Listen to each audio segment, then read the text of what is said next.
t'es retrouvé dans un film de Lelouch. Mais gars, elle nous regarde droit dans les yeux. Elle nous dit « Ah, bah vous êtes naturiste ?» Non, mais lunaire, par contre, je m'attendais vraiment pas pour le coup. Parce que je suis mauvais, en fait. Vidéo qui devait durer 15 minutes va durer 37 minutes. Bonjour à toutes et à tous et bienvenue sur ce 4e épisode de Time Crunch. Je suis avec Charles Brunet. Le principe de Time Crunch, c'est très simple. On a une horloge pour enfants qui sonne les quarts, plus ou moins précisément.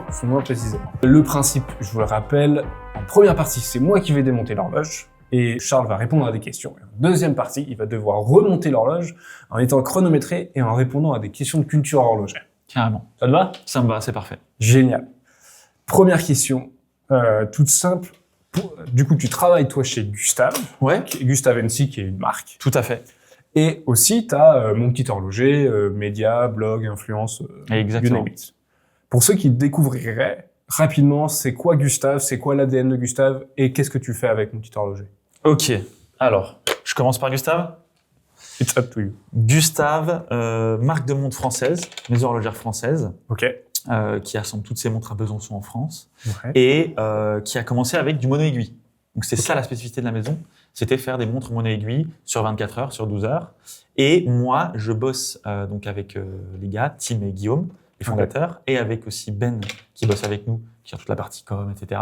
Okay. Et moi, j'accompagne la marque dans le développement des nouveaux produits, dans la com, enfin un peu brand manager, tu vois le nom, chef de marque, pour gérer un peu toute la vie de la marque, du moment où on décide de lancer un produit, et où on le dessine, on le produit et on le vend, quoi. Donc un peu tout ça. C'est toi qui dessine ou vous avez un designer Non, c'est nous. On fait tout. On commence un peu papier, après beaucoup d'Illustrator, Photoshop, etc. Ouais. Et après, prototypage, tout ça, quoi. Ben aussi est amené à faire des dessins, gérer des collections. Enfin, le but, c'est que tout le monde se sente bien et ait envie de faire un peu ce qu'il veut. Donc, chacun est amené à faire des trucs cool, à dessiner des montres, à bosser sur ce qu'il a envie, quoi.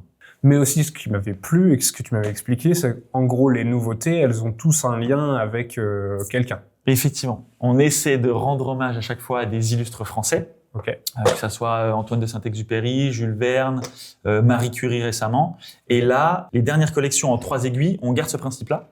Donc, il y a eu Charles Garnier. Et on a, dans les futures collections qui arrivent, là, surtout dans la nouvelle, on va avoir Léon Foucault. Pendule de Foucault. Ça, du coup, c'est ce que tu fais chez Gustave. Exactement. Et après, tu as aussi Mon Petit Horloger. Et Mon Petit Horloger, du coup, comment ça se passe? C'est ça que j'adore dans ce que je fais. C'est je fais ce que je veux. Ouais. J'arrive au bureau. S'il y a des choses à gérer sur Gustave, que je dois me focus sur de la prod, sur plein de choses, je gère. Si il y a des choses à gérer sur MPH, je me mets dessus aussi et je gère. Donc, en gros, je fais mes semaines, mes journées comme je veux. Et c'est ça qui est vraiment le top, quoi. C'est le métier passion, tu vois. Donc, il y a pas mieux que ça. Moi, je suis aux anges. Et MPH, ça fait 3 ans que ça existe. Il y a eu 2 ans vraiment sous-marin où tu postes du contenu, c'est la passion, tu parles de ce que tu as envie, etc.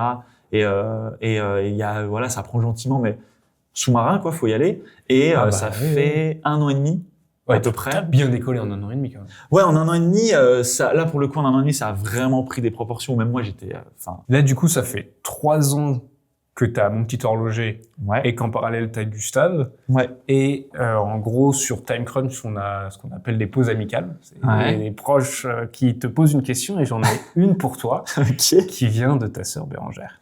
Mais non. Salut Charles, écoute, moi j'ai une question. Je voulais savoir comment tu te voyais et où tu te voyais dans environ 10 ou 15 ans. Ah ouais, mais attends, mais mec, tu as réussi à avoir ma sœur, gars. Mais c'est lunaire. C'est pas fini. Surtout que je ne savais pas ça. Mais c'est fou. C'est le principe. On ok. Non, mais lunaire. Par contre, je m'attendais vraiment pas pour le coup. Où je me vois dans 10-15 ans. Ouais. Moi, c'est pas facile. Moi-même, je sais pas encore, mais forcément dans l'horlo, toujours sur du MPH, à fond. J'ai envie que ça grandisse. J'ai envie de. Là, je suis tout seul, hein. Enfin, tout seul, avec Ben aussi, tu sais, qui m'aide à filmer, à monter de temps en temps, à faire tout ça, et à réfléchir, c'est ça qui est important. Ouais. Mais j'ai envie que ça grandisse, j'ai envie de produire du contenu. Toujours, tu as envie d'en faire un peu plus, tu as envie d'aller faire des choses différentes aussi. Je te parlais de ceux qui aiment les montres, souvent, ils aiment pas tous les mêmes choses, mais beaucoup. On va aimer les belles bagnoles, les beaux objets, le design, etc. J'ai envie d'aller creuser un peu ces territoires aussi. Et il y a plein de questions qui viennent. Est-ce que j'ai envie de créer une marque demain? peut-être pas. Oui, parce que tu auras déjà l'expérience de Gustave. Exactement, oui, je commence à avoir pas mal d'expérience dans la partie, on va dire, prod, etc. Donc, est-ce que demain, l'envie va me prendre de créer une marque de montre ou de lancer mon projet? Peut-être, mais peut-être pas. Est-ce que les deux sont viables en même temps? Enfin, il y a plein de choses. Donc, je dirais toujours MPH et à voir où le vent va me mener. Mais en tout cas, la passion de l'horloge va me... Ouais, c'est toujours l'horloge. Et la création de contenu. Moi, j'adore me poser, réfléchir, écrire, filmer et avoir les retours. J'ai la chance d'avoir une communauté, mais ils sont excellents, ils sont ouf, ils m'écrivent H24, ça commente. Et tu réponds. Et je réponds. Alors ça, c'est le truc. Alors j'essaye. Je réponds au maximum. Ouais. Ça commence à être de plus en plus compliqué.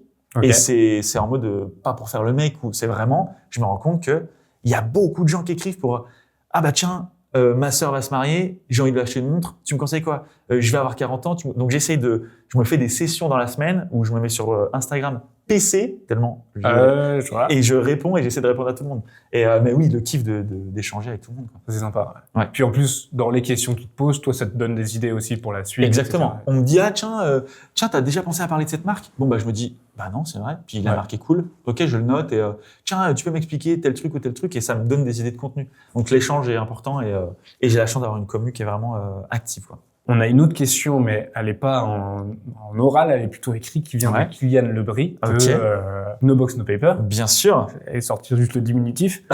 Et parce que ces derniers temps, vous passez un peu de temps ensemble, si vous suivez les réseaux sociaux des deux. Et il m'a raconté un peu, j'ai ça en timecode, disons. C'est voyage presse, montagne, Coca. C'est un camoulox en fait. Non. Démerde-toi. Ouais, bien sûr. Ok, voyage presse, montagne, Coca, excellent. Ouais. Non, effectivement, Kylian, je pense, c'est the rencontre de 2025. Okay. Il y a des gens que tu rencontres comme ça, que ça soit dans amical, travail, etc. Et Kylian, bah, c'est un peu ça fit et c'est un peu tout en même temps, aussi bien professionnel que perso, amical, etc. Et on a fait. Moi, je suivais ce qu'il faisait sur No Box No Paper. Bah, on suivait mutuellement, mais depuis longtemps, tu vois, sans spécialement même sans interagir ou sans s'écrire, quoi. Ouais. Et un jour, on s'écrit comme ça. Ah tiens, ces mecs, c'est cool ce que tu fais, machin. Leurs vidéos, enfin, ils sont hyper bien taffées, bien écrites. La voix off est top. Enfin, vraiment tout ce que je kiffais. Et un jour, on est amené à faire un voyage presse ensemble, à la montagne. Alors, si je dis pas de bêtises, c'était Hamilton. Il y a eu Tissot récemment, mais c'était avec Hamilton. Et c'est un peu vraiment là qu'on se rencontre et qu'on se retrouve. Où on s'était déjà vu un peu à droite à gauche, mais là vraiment, on sait qu'on a passé 2 ou 3 jours ensemble à fond, quoi. Et Coca, parce que on boit très peu d'alcool, mais beaucoup de Coca. Donc il y a surtout ça. Et c'est là que vraiment ça a fité. Enfin, je sais pas, Hamilton n'en pouvait plus de nous, mais pas loin. Non, quand même pas. Non, quand même pas. Mais en fait, on est, bah, tu vois, il a le même humour que moi. On pense au même truc quand on se dit, ah tiens, j'ai pensé à ça. Mec. Enfin, moi aussi, c'est ouf. Enfin, vraiment, on a des synergies assez dingues. Et bah moi, c'est ce que je te disais, quoi, rencontre de l'année. Donc, non, on a pas mal de projets ensemble, pas mal de trucs. Et dès que je le vois, je me dis, putain, je vais passer un moment, quoi. Ouais, ça va être sympa. C'est ça, exactement. Et ça faisait longtemps que ça m'était pas arrivé. Tu vois, peu d'amis j'ai, mais Cali, exactement. C'est ça. On va rentrer un peu dans la deuxième période où là, il va falloir que tu te démerdes. Ok, il y a pas mal de matos quand même. Il y a un peu de matos. Normalement, c'est pour les enfants de 7 ans. Ou un peu moins même. 7 ans avec notice du coup. Non, sans notice, voyons. Ok. Mais avant de commencer, il va falloir que tu me donnes un peu une estimation de temps. De combien de temps je vais mettre à la remontée? Ouais. Ok. J'ai déjà oublié tout à l'heure avant qu'on filme. Je t'ai dit j'ai retenu les couleurs. J'ai déjà oublié. Je t'avais dit. C'est terminé, tu les as mélangés en plus. Normalement c'est plus ou moins organisé, mais. Tac. Je dirais. Combien de temps je peux mettre à remonter ça? J'espère que je vais mettre. Max 5 minutes, quoi. Je sais plus comment les autres ont dit. On est au-dessus de 10. Ah ouais, donc je m'emporte, quoi. Ouais. Après, j'ai envie de le faire en 5. T'as envie de le faire en 5? Mais on va voir, peut-être que je fais le fou. On verra, pourquoi pas. Je dis entre 5 et 7 minutes. Voilà. Ouais. Génial. Pendant que tu vas essayer de remonter, je vais lancer le chrono, bien sûr. Et j'aurai, bien sûr, des questions pour toi. Ok. Il faudrait que tu répondes un peu le plus vite possible. Ah ouais, ok, let's go. Donc là, on part sur 5 minutes, là. On part entre 5 et 7. 5 et 7, ah oui. Ça... En fait, voilà. Très bien. Fourchette. Très bien. Eh ben, écoute. Donc là, let's go. C'est parti.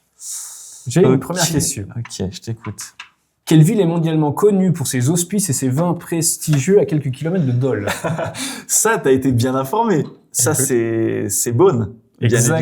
Exactement. Quelle montre mythique fut portée par Paul Newman et est aujourd'hui l'une des plus recherchées au monde? C'est la Rolex Daytona, la 62-63. La 62-39. Ah, la 62-39, ok. C'est juste imblairable. Je sais pas comment les gens font pour retenir les références. Ouais, oui, je suis d'accord avec toi. Après, Alors là, quelle est la mais- particularité principale des montres Gustavensi? Elles sont, pour la plupart, mais mono-aiguille. Exactement. Commence pas par là. Quelle Rolex est connue comme la montre du plongeur professionnel et fut la première à être étanche à 610 mètres? La Submariner. Alors moi j'ai la Sea Dweller, Ah lancée en 1967 pour Ok. la plongée en saturation. Ok, ok. Elle est créée en collaboration avec Comex. Oh, ah oui, oui, ok, ouais. Hop. Comme un mouvement, c'est plus facile de le monter. Non, Ça- ça tu non, mettras mais tout à la fin. Ça, c'est à la fin, mais t'as commencé par ça, j'ai l'impression. Ah, ça, c'est vraiment le truc que j'ai relevé en premier. Quel cépage est roi en Bourgogne pour les vins rouges? Le Merlot, le Syrah, le Pinot Noir ou le Cabernet Sauvignon? Attends, refais-la moi. Quel cépage est roi en Bourgogne pour les vins rouges? Ah, le Pinot Noir. Exactement, c'est le cépage historique et emblématique de la région. Quelle montre fut la première à aller sur la Lune? Alors, là, il y a débat, là, messieurs, dames. Je vais dire l'Omega Speedmaster, bien évidemment. Ok. Mais il y a débat avec pas mal de choses, avec des Bulova, avec des montres russes aussi. Alors moi, j'ai noté Omega Speedmaster professionnel Oui, et c'était pour l'Apollo 11 de 1960. Non, mais oui, c'est ça, c'est l'historique.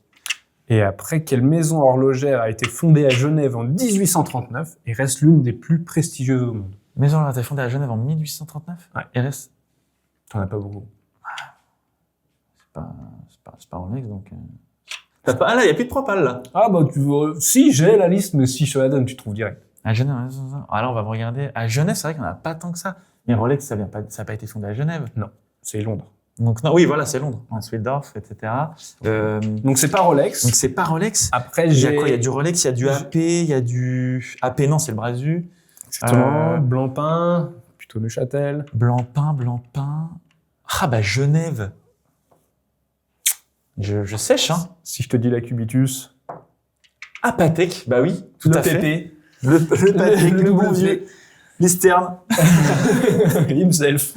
Bon, là, je suis en train de paniquer. Quelle montre militaire est surnommée Dirty Dozen par les collectionneurs? Alors, la Dirty 2, alors, il y en a pas mal, hein. Exactement. Il y en a 12, du coup. Ouais. Et il y a eu beaucoup de marques. Il y a eu DWC, si je te dis pas de bêtises. Il y a eu, C'était un style. c'était un style, mais c'est la les montres, field. exactement. C'est les premières montres militaires, Ouais. et du Uminova, cahier des charges bien précis. Je suis en panique à bord. On Je te est le dis. à 3 minutes. C'est panique. T'as mélangé les pièces. Ah non.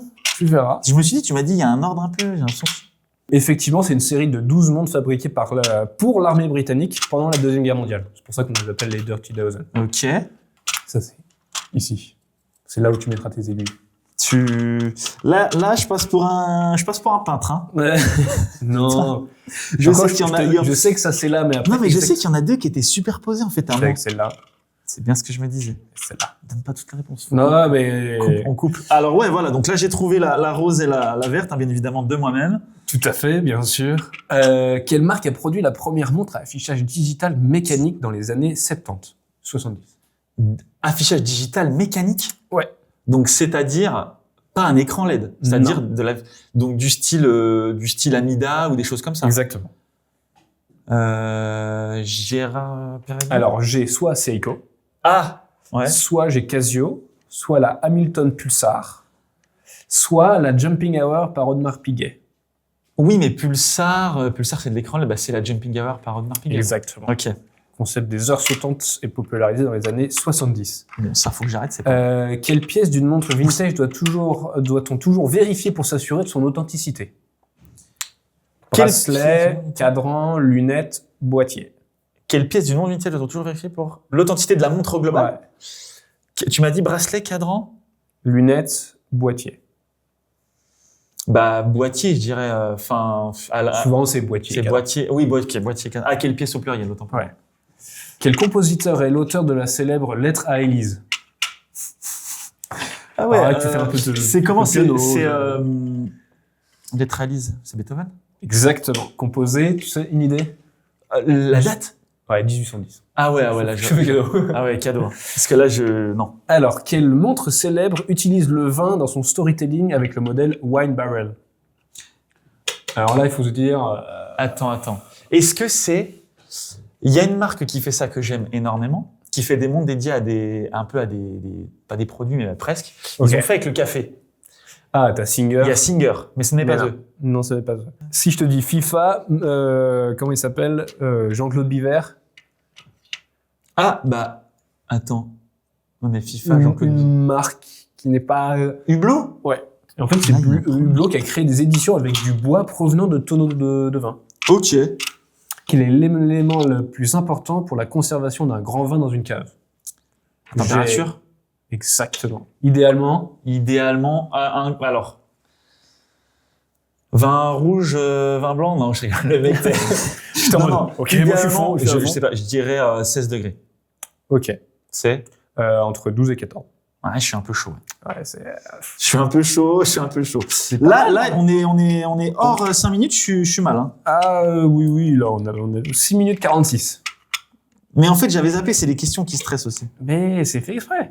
Attends, mais là c'est quand même fou. J'ai une autre question pour toi. Ouais. Je suis bon là, le jeu. Ouais, je crois. Vas-y, je t'écoute. Une autre question pour toi qui concerne plutôt un domaine plutôt perso. Ouais. Parce que je sais que c'est quelque chose qui est important pour toi. Ouais. La famille, les proches, les amis. Et aussi en lien avec un peu l'avenir. Et c'est ta sœur qui te pose. Coucou Charles, alors petite question pour toi. Serge. Si pour une raison X ou Y, il n'y avait plus l'horlogerie pour toi en tant que métier et passion, dans quoi d'autre tu te verrais t'épanouir? Ah ouais. On a un peu abordé dans les questions, en gros vous avez entendu la thématique du vin et un peu la musique, c'est deux sujets aussi qui te plaisent. Ah oui, bien sûr. Ouais. Est-ce que si on te dit l'horlogerie c'est mort, parce qu'en ce moment on vit un peu une crise, ouais. Et que... Ouais, c'est vrai. Voilà. Tu ferais quoi? J'irais, je pense, effectivement, soit dans le vin, dans les métiers du vin. Un truc en particulier ou... Pas facile. Il y a beaucoup de choses. Le vin, c'est hyper intéressant tant dans sa conception. Tu vois que ça a aussi que tout le marketing qu'il y a autour. Je trouve du produit, c'est un produit, c'est un produit noble. Tu vois, c'est un beau produit. Au même titre que le champagne et tout. C'est les spiritueux. C'est un domaine qui me plaît. Et sinon, peut-être aussi les voitures, mais type vintage, etc. Tu vois, tout cet ADN-là, ça me plaît. Ouais, il y a un pépin. Il y a un pépin. Il y a un pépin. Le bref. Il y a un pépin le bref, exactement. Voilà. Là, ça va mieux. Je te donne juste ces infos-là et celle-là, c'est non, mais ouais, je suis même plus ça. Ok, pinard, mais pas du tout bagnole. Si, bagnole un peu, mais j'aime bien bagnole un peu rétro, tu vois. Pas mal, hein. On est pas mal, non? On tient un truc. Juste la rose, il va falloir que tu la lèves un moment. Ouais, je pense qu'il va y avoir, pour mettre la verte, il va y avoir un truc ici. Et aussi, tu as touché pas mal à l'artistique.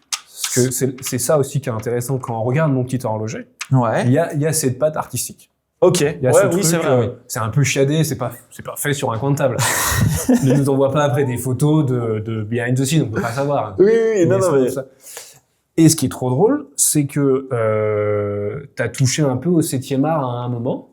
Tu t'es retrouvé en tant que figurant dans un film de Lelouch. Mais gars, mais oui. Comment raconte-nous? Mais c'est vrai. Alors ça, en fait, je fais mes études. Je fais mon lycée à Beaune, du coup. Ouais. Et il y a une option ciné. Ok. Et je kiffe filmer, produire des trucs et tout. Donc déjà à cette époque-là. Ouais, déjà à cette époque-là. Donc je me dis, option ciné, ça part. J'ai quelques potes qui me chauffent aussi. Ouais. Je dis, on y va. Et on fait option ciné. Et il y a il s'est passé même plein de choses pendant cette année. Il y a eu, je crois, 1 an où j'ai fait 2 ans d'option ciné. Il y a le festival du film policier à Beaune, où plein d'acteurs viennent. Quand je dis plein d'acteurs, c'est du Samuel L. Jackson. Enfin, vrai truc. Ils viennent vraiment pour le festival ou pour l'école? Les deux. Et du coup, on passe un bon moment, tout ça. Il y a plein de choses qui se passent. Et il y a des films qui se tournent à Beaune, dont un film de Lelouch. Ouais. Et de Claude. Oui. Pas Gilles. Non, attends. Oui, c'est Claude, voilà. Ouais. Attends, parce qu'il y a Philippe, Claude, il y en a plein. Ouais. Lelouch. Le réalisateur iconique, Lelouch. Et il fait un film, je ne saurais plus te dire le nom, mais avec gros casting. Jean Dujardin, Stéphane De Groot, etc. Je vois qu'il y a une affiche, quoi, figurant et tout. Je m'inscris, je suis pris, j'y vais. Et la scène, c'est, je suis à une table, à un café, avec 2 autres personnes. On a fait ça toute la journée. Semblant de boire, semblant de manger. Et à la fin, je paye. Et on a fait ça 1, 2, 50 fois. Et la table d'à côté, du coup, les acteurs, Jean Dujardin, Stéphane De Groot, etc. Donc voilà, j'ai fait figurant dans un film de bouche. Trop bien. Et ça, c'est un truc où tu t'es dit, tiens, j'aimerais aller un peu plus loin ou... Ouais, c'est vrai que j'ai toujours aimé jouer un peu des rôles, des trucs, avoir des personnages. Pourtant, on le retrouve pas spécialement dans mes vidéos. Enfin, je vais pas jouer des persos dans mes vidéos, mais il y a ce truc de... j'ai fait un peu de théâtre aussi, donc il y a ce truc de peut-être que je parais plus à l'aise à la cam, tu vois. C'est possible. Et j'écris un petit peu de temps en temps quelques lignes de script pour être sûr de pas perdre le plus important, mais j'essaie juste d'être moi-même, quoi, tranquille. Donc voilà. Il y a un autre mais oui, c'est un truc que j'aimerais creuser. Il y a un autre truc que j'ai trouvé vachement intéressant en menant un peu une enquête sur toi. Ouais. C'est l'inverse. C'est qu'effectivement, ta maman a été assistante sociale. Et ouais. Et ça, c'est assez fou. En gros, pour expliquer aux gens, c'est que tu as des enfants de la DAS qui sont placés. Carrément. Et j'aimerais que tu nous racontes ce que toi, tu as vécu. Parce que toi, à cette époque-là, tu es petit. Ouais, carrément. Et tu vois des gens arriver un moment chez toi. Moi, je suis chez plusieurs moi. Semaines, plusieurs mois. Plusieurs années même. Ah ouais. Ouais, c'est en années des fois. Et moi, effectivement, je suis ptio et ma mère fait ce métier et je me retrouve tout seul parce que mes sœurs font leurs études. Ouais. Non. Ah ouais, non, là, je vais tout péter. Le là. cadran. Mais attends, il manque des trucs là encore, non? Non. Ah, tout le reste est externe, même ça? Exactement. Ok. Et moi, du coup, je me retrouve un peu solo parce que mes sœurs font leurs études. Ouais. Et au final, ma mère fait ce métier pendant un petit bout de temps et on a des enfants, elle accueille des enfants à la maison qui deviennent un peu mes pseudo frères et sœurs, quoi. Parce que t'es avec tout le temps. Ouais. À l'école. Alors attends, là il y a un clou, il y a un clou de Paris là. Voilà. Là ça a pu bouger. Ok. Et comment j'ai vécu ça? Non, globalement très bien. C'est-à-dire que t'es ptio, t'es solo, d'un seul coup il y a des gens qui viennent. Mais ils ont été un peu impactés par la vie, quoi. Ça peut... Ah bah oui, bien sûr. C'est des gens qui sont placés parce qu'ils ont des problèmes, etc. Et nous, on est là, enfin ma mère du moins, elle est là pour s'en occuper du mieux possible, pour que ça reprenne dans le droit chemin et qu'ils puissent retourner dans leur famille, etc.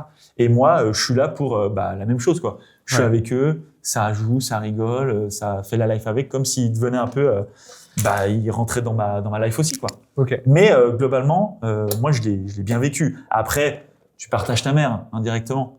Ouais, ok, ouais. Tu vois ce que je veux dire? T'es en mode, je dois partager un peu ma mère, quoi. Mais non, je l'ai très bien vécu. Ouais. T'es resté en contact avec certains ou... Pas du tout, non. Pas du tout. Alors attends, non, pas du tout. Non. Au début, oui, et puis après, chacun fait sa life, tu vois. Les gens grandissent, ils retrouvent leur famille. Ils sont contents de retourner chez eux. Voilà, globalement, tout rentre dans l'ordre. Ils retrouvent leur famille, ils font des enfants, ils font leur life, quoi. Ouais. Donc voilà. Et après, moi, tu sais, on déménage beaucoup. Enfin, j'ai déménagé, j'ai bougé, j'étais à Lyon, à Paris, etc. Ouais. Voilà. Attends, c'est pas fini. Hein. Non, je sais. Il reste. On est à 14 minutes, voilà. Oh. Il y a eu un petit oubli. Pas du tout dans le timing. Il y a effectivement, comme tu le disais, t'as pas mal bougé. Ouais. Et je vais encore parler en mots-clés. Allez. C'est si je te dis Thaïlande, un Américain et un avion. Alors là, qui t'a dit ça? Je vais pas dire. Est-ce que tu peux nous raconter? Il paraît que c'est drôle. Ah non, mais c'est pas que c'est drôle, les gars. Moi, j'en sais rien. Je pense que là, je vais te raconter un truc. C'est marrant, c'est the anecdote que je raconte. Okay. Quand des fois, ça lance des trucs, les gens se racontent des anecdotes. Ouais. Vas-y, raconte un truc et tout. Et je raconte ça parce que c'est oufissime. Okay. Je suis au Japon. Okay. J'ai vécu 1 an et demi en Thaïlande, moi, à Chiang Mai plus précisément. Je suis au Japon et à Osaka et je vais prendre l'avion Osaka-Chiang Mai pour aller faire mon année et demie en Thaïlande. Je monte dans cet avion, je m'installe, etc. Il y a un Américain qui s'assoit à côté de moi. On discute rapidement. Tu fais quoi, machin, qu'est-ce que tu fais à Osaka? Et puis tu vas où? On sait qu'on allait aider à Chiang Mai pour le coup. Mais tu vas faire quoi à Chiang Mai? On discute. Et l'avion, ça ferme les portes, ça fait chauffer le moteur, ça va direction tarmac. Et là, le mec je vois un peu respire, un peu stressé. Je dis, ça va bien se passer. In English, please. Donc je lui fais en anglais. Ça va bien se passer. Un peu stressé du vol et tout. Ouais, mais ça va et tout. Et il me demande où sont les toilettes. Je Je lui dis, je sais pas, sûrement là-bas, je vois vite fait le petit panneau et tout. Ouais. Il se lève. Mesdames et messieurs, je regarde cette caméra. Vas-y. Il se lève. C'est pas drôle. Il se mange, genre il tombe par terre. Je me dis, merde, je vais pour l'aider. Enfin, je vais voir, tu vois, si ça va. Il est dead. C'est-à-dire que l'homme est décédé. Crise cardiaque. Ah oui. C'est ça l'anecdote, c'est qu'il y a un mec sur la planète, même vol, même jour, même heure, même destination, siège à côté de moi, il est décédé. Après, il se passe quoi? Genre, l'avion décolle pas? L'avion stand-by. Alors moi déjà, panique à bord, j'appelle les hôtesses et tout, ça vient, massage cardiaque, les machines, là, défibrillateurs, etc. Bon, ça repart pas, vraiment arrêt total, avion en arrêt, réouverture des portes, équipe médicale, ça reteste, 20-30 minutes comme ça, et après, non, ils ont déduit que voilà, malheureusement, c'était son heure et c'est fini. Et voilà, et ils le sortent de l'avion. Moi, un peu panique à bord, enfin, surtout les flics. Mec, je suis le dernier mec qui l'a vu en vie. Oui, c'est ça. Je lui donne ses papiers parce qu'ils allaient partir, il y avait une pochette avec ses papiers. Je dis, il y a ses papiers et tout. Les flics, donc, qui me prennent quand même en photo, en empreinte et qui prennent mon passeport. Juste, voilà, ils se disent bien que j'ai pas une tête de criminel, mais on sait jamais, tu vois. Regardez ça, il est tout beau. Et en fait, les mecs pouvaient se dire, c'est le dernier qui l'a vu, qu'est-ce qui s'est passé, quoi. Donc moi, je raconte ma version et voilà. Et on me laisse décoller, bien évidemment. L'avion repart et on y va, quoi. Okay. Et première fois que je fais un vol, je sais plus combien il y a, peut-être 5 ou 6 heures de vol. Long. Pas de vidéo, rien, j'étais comme ça. Ouais. Qu'est-ce qui s'est passé? Mais en termes de probabilité, il y en a une autre. Ouais. Et ça, c'est quelqu'un d'autre qui va te poser la question. Ok. Question pour toi, mon pistard. Qu'est-ce qui a rendu notre petite escapade ardéchoise insolite? Ah ouais, mais carrément. Mais mec, mais là, on va dans du... J'aime, ça me fait rire. Je suis perdu avec ça. Attends, j'ai l'impression que... En gros, c'est d'abord... C'est l'inverse. Ça, c'est ce qui va te permettre d'avoir un peu ta fréquence. En fait. Mais oui, évidemment. Bon, je l'aide, mais parce que voilà, on est hors voilà, parce que je suis mauvais, en fait. Non, c'est pas ça. Non, mais c'est vrai. Oui, oui. Et après, faut que tu enfonces un peu plus. Ah oui, ça? Ouais. Tu tiens un peu la vis et puis... Voilà, c'est bon. Oui, voilà. Ça va le faire.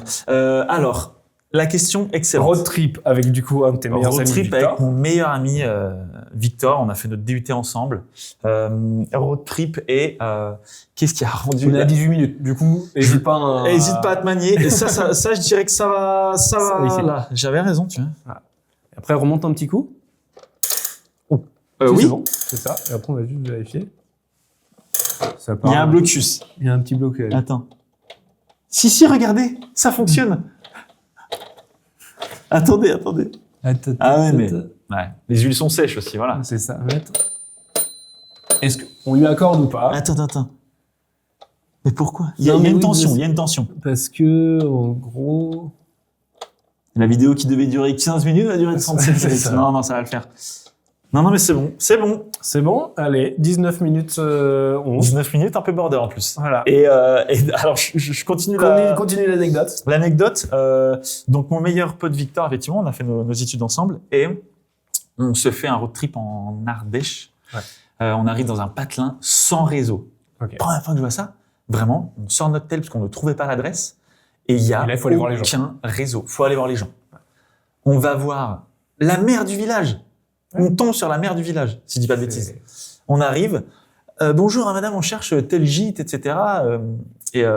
Écoutez, il y a pas de réseau. Ah bah oui, l'antenne 5G est pétée et tout.